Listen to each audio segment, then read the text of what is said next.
Hello everyone, this is Hank. First of all, I'd like to wish all of you a very happy Thanksgiving. Today we are going to talk about ISO in photography. So what exactly is ISO? ISO is the camera's sensitivity to light. Let's dive into that.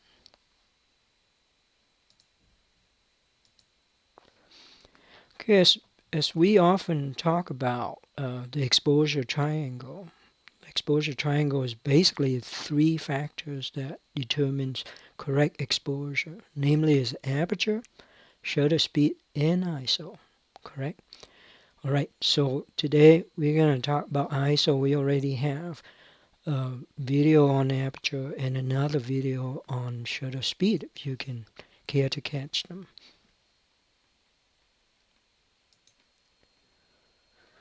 All right, if some of you wonder, you probably heard the term ISO more often than not, right? And it's not associated with photography.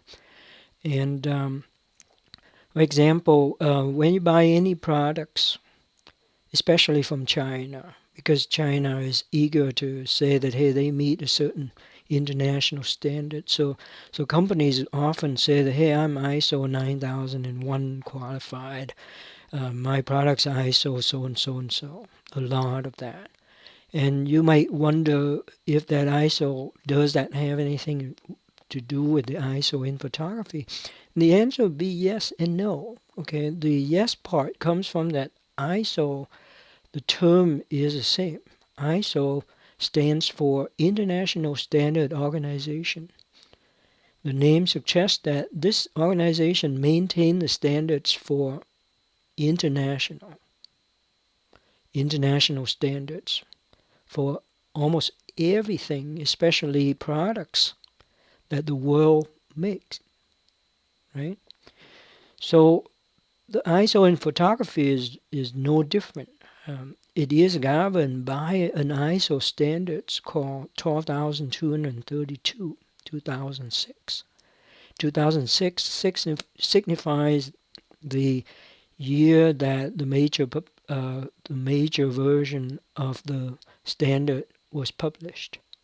Okay, and there's a title for it. The title is ISO speeds for digital still cameras. And in photography, we just call it ISO, but that's basically what it means. Okay, the no comes from, it is one of thousands of ISO standards, and it doesn't really have anything to do with other ISO standards. All right. Now, when it comes to ISO in photography, it's fairly simple. That you only need to remember a couple of things. Okay, first of all, one first thing to remember is keep the ISO value as small as possible. And when I say small as possible, I mean 100. Now, there are cameras that can go down to ISO 50, but that is not the desirable ISO. Okay, because ISO 100 is a native ISO that gives you the least amount of noise. Okay, ISO 50 is an expanded part of it, and you lose something when you gain the ISO 50. So you don't save on noise. You actually ended up with more noise. And also your dynamic range, your EV range for the camera, you lose one stop out of that because of the ISO 50. So the desirable ISO is 100. Keep that in mind. Okay. And then let's discuss about ISO. What exactly is it? Okay. We already know about aperture and shutter speed. When you vary the aperture, okay, you either let in more light or less, right? When you increase or decrease the shutter speed, you also reduce the light or increase the light. Let's talk about increasing light because that's what ISO does for you. Okay, so when you increase the light, okay, the actual ambient light the more light is going to hit the sensor with aperture and shutter speed. But you don't gain any light when you vary ISO, so that's a fundamental difference.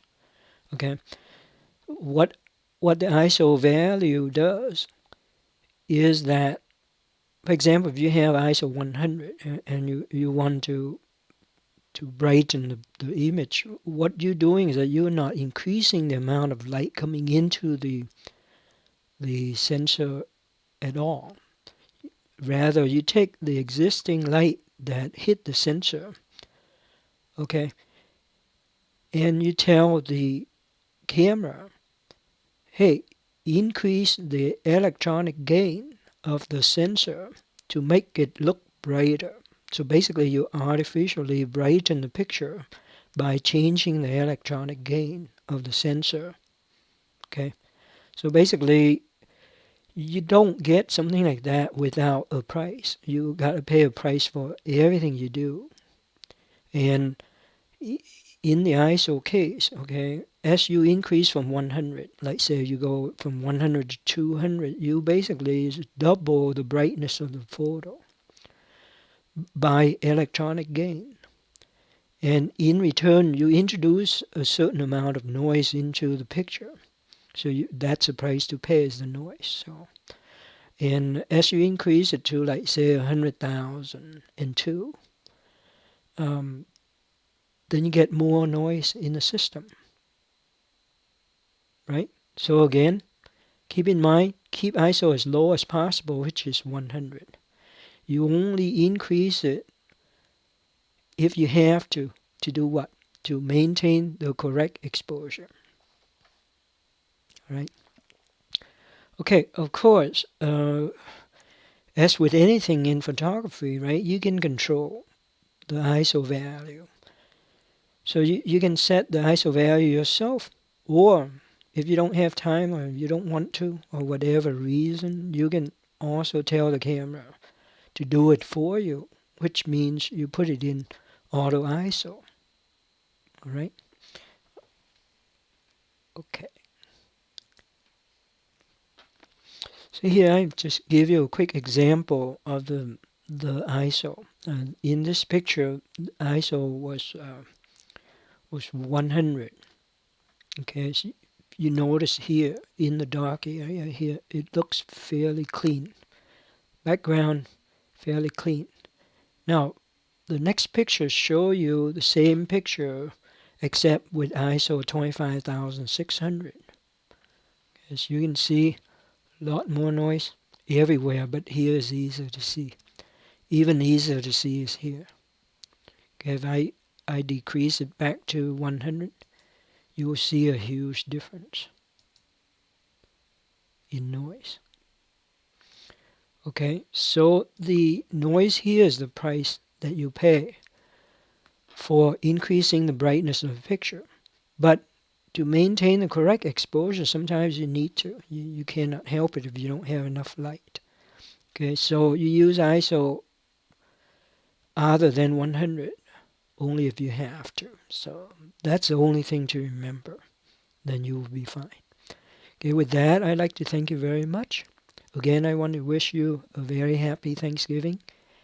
And if you could, please like the video, subscribe. That always makes me feel good. Thank you so much. Bye-bye now.